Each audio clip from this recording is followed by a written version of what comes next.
오늘 하나님의 말씀 신약성경 마태복음 4장 5절로 7절 말씀입니다. 마태복음 4장 5절, 6절, 7절 말씀입니다.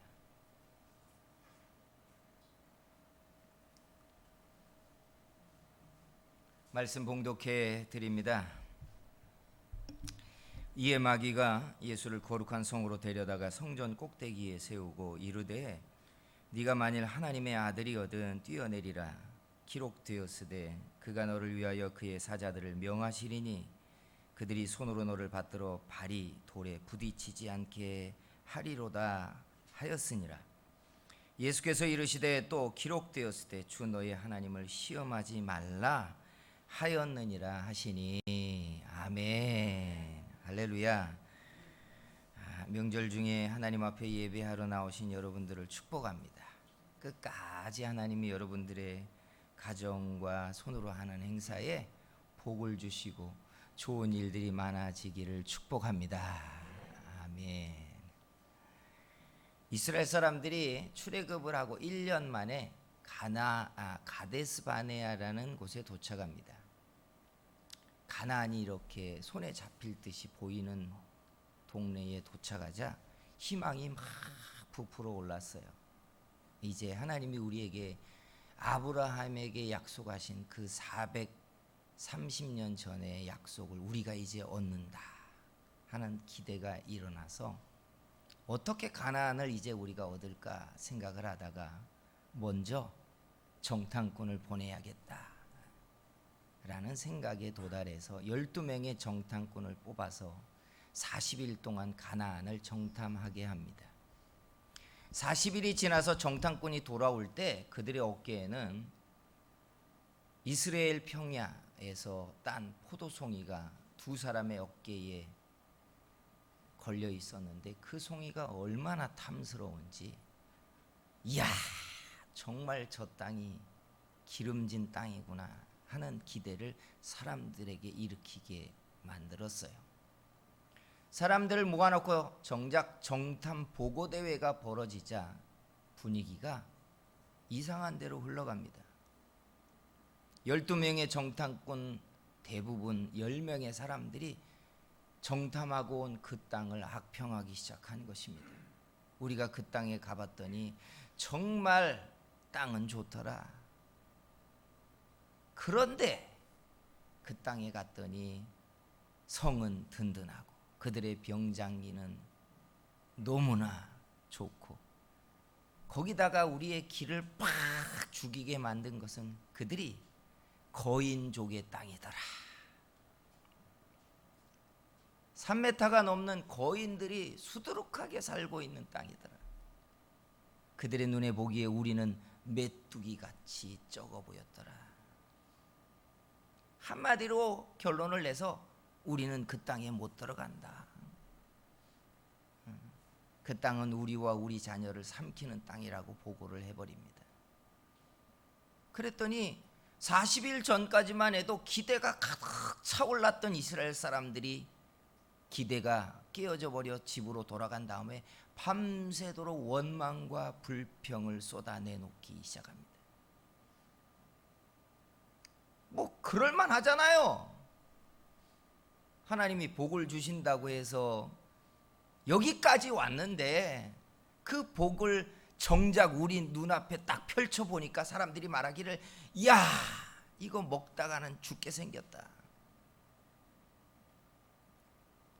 그래서 이게 뭐냐고 불평과 원망을 시작했고 하나님이 그들의 믿음 없는 행위 때문에 분노하셔서 예정되지도 않았던 광야에서 40년 동안 그들이 유리하고 방황하면서 출애굽 세대가 다 그 땅에서 죽어버리게 됩니다.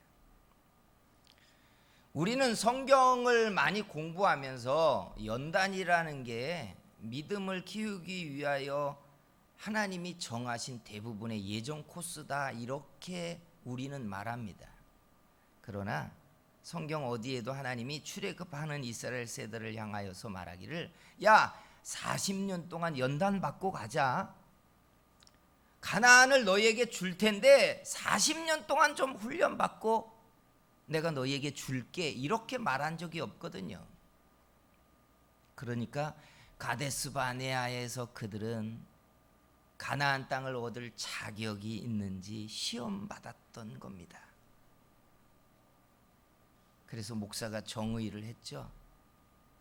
시험에 무너지면 연단을 받지만 시험을 통과하면 자격을 얻는 것입니다.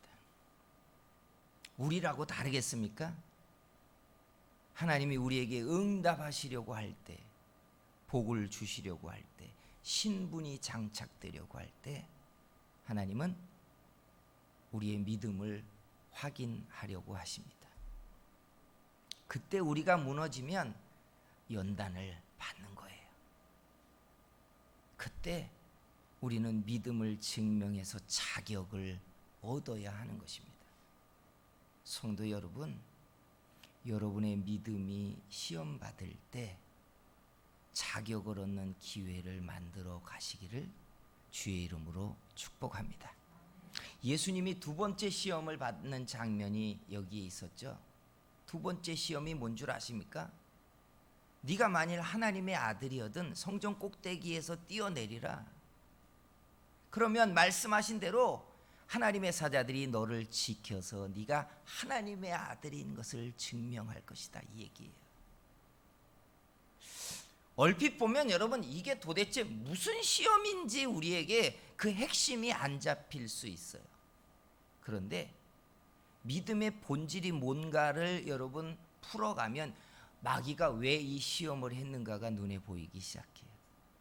믿음의 본질이 뭐죠? 라고 질문하면 믿음의 본질이란 이런 거예요. 내가 보고 경험하고 만져봤더니 믿을만 하더라. 이게 믿음이 아니라 하나님이 말씀하신 것을 믿었더니 그 말씀이 내게 믿음의 경험을 주시는 것, 이게 믿음입니다. 여기 천국을 가보고 나서 천국이 있다고 믿는 사람 누가 있어요? 내가 타임머신을 타고 2000년 전에 갔더니 정말 예수님이 십자가에 달려 죽으셨다가 부활하셨더라. 복음 진짜 백이더라. 이런 걸 보고 믿고 있는 사람이 어디에 있어요? 믿음의 본질은 하나님의 말씀을 믿었더니 시간이 지나서 그 믿음을 경험하는 겁니다. 도마가 예수님이 부활했다는 말을 제자들이 하니까 안 믿었어요. 뭐라고 말해요? 나는 그 상처에 구멍 속에 손가락을 넣어보고 예수님의 못 박힌 손을 만져보지 않고서는 믿을 수 없다 그랬어요. 그랬더니 예수님이 어느 날 부활하신 몸으로 도마에게 나타납니다. 그리고 뭐라고 말해요? 네 손가락을 내 상처난 구멍 속에 넣어보래요. 도마가 만져봅니다. 그리고 믿음을 갖죠. 과연 나의 주, 나의 하나님이시니다. 그랬더니 뭐라고 말해요? 너는 보고서 믿느냐? 보지 못하고 믿는 자들이 복이 있도다, 이렇게 얘기했어요. 아브라함이 믿음으로 의롭다함을 언제 얻는지 여러분 기억하십니까? 75살 때 그가 콜링을 받았는데 하나님이 그에게 하늘의 별처럼 너의 자손이 많아질 것이다 라고 75세 노인에게 약속을 해요. 85세 노인이 되었는데도 아무런 일도 일어나지 않아요. 그런데 하나님이 그에게 바닷가의 모래알처럼 너의 자손이 많아질 것이다 라고 말했더니 85세 할아버지가 하나님의 말씀을 믿어버립니다. 아무 일도 일어나지 않았어요. 그냥 믿어요. 그랬더니 하나님이 아브라함의 믿음을 보시고 의롭다고 칭하십니다. 믿음은 이런 거예요. 경험했더니 나는 믿었습니다. 나는 은혜를 받고 나서야 정작 믿음을 가졌습니다. 이게 믿음의 본질이 아니라는 이야기예요. 믿음의 본질은 내가 믿었더니 그 믿음을 경험케 하는 게 믿음이에요. 그러니 여러분, 히브리서 11장에 믿음이 없이는 하나님을 기쁘시게 할 수 없다는 말을 곰곰이 봐야 돼요. 경험해 봤더니 믿었더라. 나는 천국에 갔다 와서 천국이 있는 줄 알았습니다. 주님은 이런 믿음을 원하지 않는다는 이야기예요. 그러니 예수님에게 네가 만일 하나님의 아들이거든 이 높은 곳에서 뛰어내려도 너는 털끝 하나 안 다칠 거야. 그거 증명하고 경험해봐. 이 말은 네 믿음을 시험해보라는 이야기잖아요. 네가 하나님의 아들인 것을 시험을 통해서 경험해보라는 거잖아요. 예수님을 시험에 빠지게 하는 시험이었던 거예요. 사랑하는 성도 여러분, 자칫 잘못하면 우리 신앙생활하면서 우리 믿음을 시험해 보는 사람들 되게 돼 있어요. 믿음을 시험해 본다고요. 이게 마귀가 하는 시험이에요. 시험이 일어나거든 흔들리지 말고 굳센 믿음을 가지고 하나님을 바라보는 우리가 되기를 소원합니다. 그런데 놀라운 것은 하나 더 들어가 봐야 돼. 이런 시험이 언제 우리에게 일어날까예요. 지난주에도 말씀드렸지만 우리가 깨어있고 기도하고 우리의 심령이 충만하고 은혜가 흘러넘칠 때는 시험이 일어나지 않죠. 시험은 사람이 가장 약점을 가지고 약해 있을 때 일어나요. 우리가 언제 내 믿음을 시험해 보는 시험을 겪는 줄 아십니까? 고난은 우리 문 앞에 왔는데, 죽음이 문을 열고 나를 쳐다보고 있는데, 풍랑은 내 인생의 판을 뒤집고 있는 것 같은데 부르짖어도 외쳐도 하나님이 내게 응답하시지 않을 때, 그때 우리는 내 믿음을 시험하게 돼 있어요. 뭐라고 하는 줄 아세요? 하나님 어디 계십니까? 해보신 적 있죠? 하나님 도대체 어디 계십니까? 내 기도를 듣고는 계십니까? 여러분, 이게 당연히 하는 기도라고 생각하지 마세요. 지금 예수님에게 마귀가 한 시험이 이거예요. 너 하나님의 아들이야? 그러면 뛰어내려봐. 약속된 말씀에 기록돼 있잖아. 천사들이 너의 발을 지켜서 다치지 않게 할 거라고 되어 있잖아. 네 믿음을 시험해봐. 인생에 풍랑이 일어나고 고난은 닥치고 시련이 내 판을 뒤집고 있고 죽음은 문을 열고 나를 쳐다보고 있는데, 그때 여러분 주님이 내 옆에 딱 서셔서 어깨에 한 손을 얹고 내가 너와 함께 한다고 두려워하지 말라고, 불과 물 가운데 지날지라도 내가 너를 지킨다고 한마디만 해주면 뭐가 두렵겠어요? 두렵지 않죠? 죽음이 내 앞에 보이고 있어도 주님이 내 옆에 서 계신다면 아무도 염려하지 않습니다. 근데 언제 시험당하는 줄 아세요? 고난과 시련은 나를 삼킬 듯 내 인생을 파탄낼 될 것 같이 뒤집고 있는데 하나님은 내게 침묵하고 계신데, 내가 정말 믿고 있는 거 맞나? 주님이 정말 나와 함께 하시나? 가짜 아니야? 내가 평생 가짜의 길을 가고 있는 거 아니야? 여러분 안 겪어 보셨어요? 이게 두 번째 시험이에요. 두 번째 시험. 사랑하는 성도 여러분, 가만히 보시라고.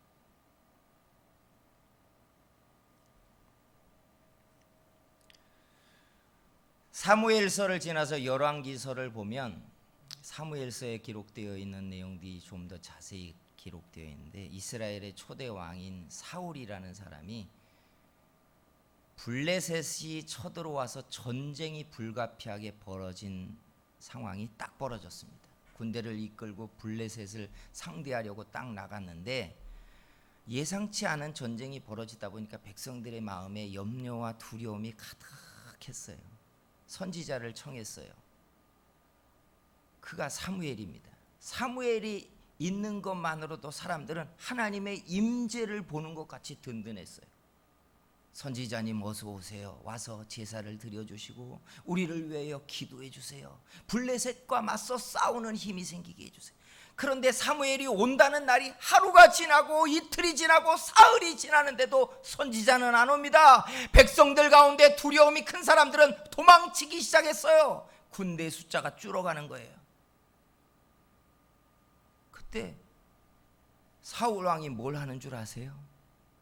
제사를 자기가 드려요. 하나님의 제사장들, 레위인 신분의 사람들이 할 일을 왕이 하고 있는 거예요. 왜 할 것 같아요? 왜 할 것 같아요? 죽음은 문 앞에 와 있는데 하나님은 역사하고 있지 않는 거예요. 하나님은 역사하고 있지 않아요. 그러니까 인간적인 선택을 쑥 끄집어내요. 이게 믿음을 시험하고 있는 거예요. 믿음을. 사랑하는 성도 여러분, 인생엔요 반드시 이런 경우들이 일어나요. 하나님이 오늘 응답하셔야 되는데, 지금 이 상황에 역사하셔야 되는데, 나는 죽을 것 같은데 하나님은 침묵하고 계실 때, 정말 하나님이 계시는가? 정말 내가 구원받은 거 맞아? 하나님이 지금 내 기도 듣고 계신 거 맞아? 자기 믿음을 시험해요. 사랑하는 성도 여러분, 이때 여러분들은 시험에 쓰러지지 마셔야 돼요. 하나님이 침묵 가운데 계셔도 결국은 우리의 하나님이고 우리의 구세주임을, 여러분들이 흔들리지 않는 사람들 되기를 주의 이름으로 축원합니다. 예수님은 어떻게 물리쳐요? 주 너의 하나님을 시험하지 말라 하고 툭 내쳐버려요. 우리가 그렇게 하면 얼마나 좋겠어요? 헛소리 하지 말어. 나는 살아도 주의 것이고 죽어도 주의 것이야 하면 끝나잖아요. 그런데 그게 안 되거든요. 시험 당할 때는 그렇게 든든한 상황에서 시험을 맞고 있는 게 아니거든요. 다니엘서 3장에 가면 우리가 잘 아는 것처럼 다니엘의 세 친구 사드락, 메삭, 아벳느고라는 사람들이 시험 당하는 일이 생깁니다. 근데 언제 시험을 당하느냐? 그들이 종으로 팔려와 가지고 하나님이 복을 주셔 가지고 바벨론이라는 그 거대한 제국의 도지사로 출세를 해 버립니다. 엄청나잖아요. 종에서 도지사가 돼 버려요. 하나님이 그들을 뽑아 세워 주시는 복을 주십니다. 그런데 그들이 유대인인데다가 종이었다는 과거의 신분에 대하여 불만을 가진 사람들이 이들을 거꾸로 트이기 위하여 시험거리를 만듭니다. 왕의 신상을 만들어 놓고 왕에게 청하기를, 왕을 영화롭게 하기 위해 우리가 신상을 만들었으니 나라의 녹을 먹는 모든 공무원들을 한자리에 모아서 왕의 신상 앞에 절하는 절기를 만듭시다. 왕이야 좋다고 하죠. 유대인들인 이들이 자기 하나님 외에는 절대적으로 다른 신상 앞에 절하지 않는다는 걸 알고 있는 사람들이 나라법을 어기는 올무에 걸리도록 상황을 만드는 겁니다. 아니나 다를까 사드락, 메삭, 아벳느고가 자기 하나님 외에는 섬기지 않는 사람들이다 보니까 절을 하지 않고 뻔히 보이는 올무에 걸려 들어가 버리고 말아요. 살자니 뭘 해야 돼요? 믿음을 배신해야 되고, 믿음을 지키자니 어떻게 돼요? 죽을 수밖에 없는 거예요. 앞으로 갈 수도 없고 뒤로 갈 수도 없어요. 저는 한국교회 교인들 100%가 이 시험에 다 걸릴 거라고 생각해요. 살 길을 택할 것이냐, 믿음을 택할 것이냐. 그때 여러분, 풀무불이 불타는 현장 가운데 왕에게 사드락 메삭 아벳느고가 이렇게 말합니다. 다니엘서 3장 17절 이하에 보면, 왕이여, 우리가 섬기는 하나님이 계시다면 우리를 맹렬히 타는 풀무불 가운데서 능히 건져내시겠고 왕의 손에서도 건져내시리이다. 그렇게 하지 아니하실지라도, 비록 우리가 죽는다 할지라도, 왕이여, 우리가 왕의 신들을 섬기지도 아니하고 왕이 세우신 금 신상에게 절하지도 아니할 줄을 아옵소서. 우리는 살려고 내 믿음 배신하지 않겠다는 말 하는 거예요. 살려고 내 주님께 돌아서지 않겠다는 거예요. 주님이 여기서 우리의 손을 놓고 우리가 저 불에 떨어져 죽을지라도 내가 살려고 내 주님께 돌아서지 않겠다는 거예요. 시험은 이렇게 이기는 겁니다. 세상이 우리에게 믿음을 택하면 너는 죽을 것이고 세상을 택하면 너는 살 것이라고 할 때 아셔야 돼요. 하나님 왜 침묵하십니까?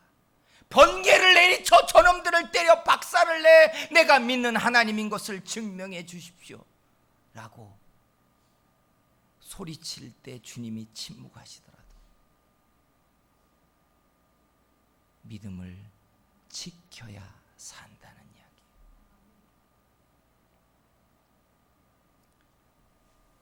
요한복음 21장에 부활하신 예수님이 베드로에게 나타나 3번 당황스러운 질문을 하시는 거 아시죠? 요한의 아들 시몬아, 네가 이 사람들보다 나를 더 사랑하느냐?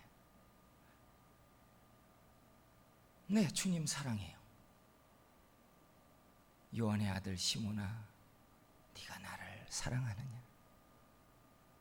네, 사랑합니다.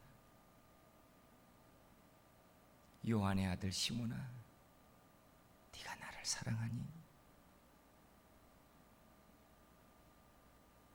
네, 내가 주님을 사랑하는지 주님이 아십니다. 왜 예수님이 요한에게 이 당황스러운 질문을 3번 했을까요? 3번 부인해서요? 아니에요.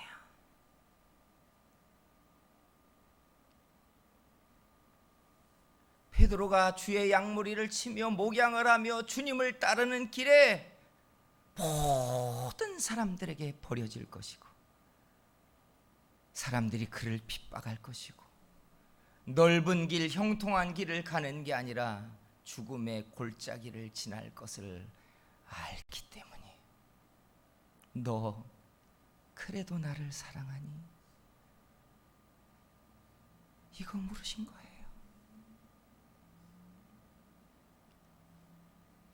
여러분, 믿음의 증거가 필요한 순간에 주님이 침묵하고 있을 때 어떡할 거예요?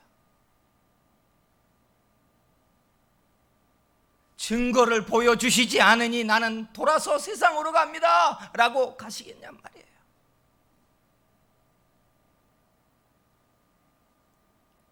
사드락 메삭 아벳느고가 한 말처럼 그리하지 않으실지라도, 그리하지 아니하실지라도 나는 내 하나님을 섬길 것이며 나는 내 주님을 따를 것입니다. 사랑하는 성도 여러분, 시험을 이기지 못하면 주님이 우리를 포기하지 않습니다. 택한 백성을 놓지 않을 거기 때문에 단지 연단이 시작될 뿐이에요. 시험이 일어나거든 자격을 쟁취해내십시오. 내가 복이 있는 사람이라는 자격, 응답을 받을 수 있는 사람의 자격, 하나님이 여러분을 세우실 바로 그 자격을 그때 얻어내십시오. 시험을 이기는 저와 여러분이 되기를 주의 이름으로 축원합니다. 기도하겠습니다. 사랑하시는 우리 하나님, 고맙고 감사합니다.